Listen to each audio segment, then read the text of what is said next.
అది తెలంగాణ సచివాలయం ఏరియా. బస్సులు, కార్లు, బండ్లు రయ్యున జోరుగా పోతున్నాయి. ఇక జనాలు కూడా మస్తుగా పోతూనే ఉన్నారు.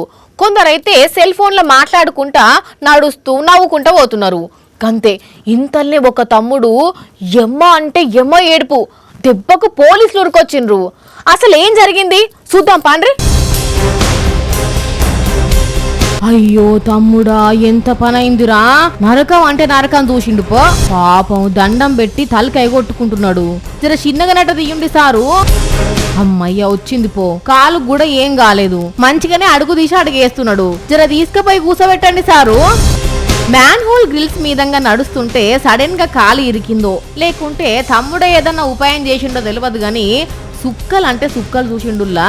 చుట్టుపక్కలు పోలీసులకు ఫోన్ కొడితే సెక్రటేరియట్ దగ్గరున్న పోలీసులు వచ్చి తీసిర్రు. కానీ అయ్యలు జిహెచ్ఎంసీ ఆఫీసర్లు జర ఇప్పటికైనా మంచిగా మరమ్మతులు చేయండి సారు. పిల్లగానికి ఏం కాలేదు గాని ఉసుక్కున ఏదన్నా అయితే ఎంత పర్షానుండు సారు. కానీ తమ్ముడు జీవితంలో మర్చిపోడు పోన్రి బాధను.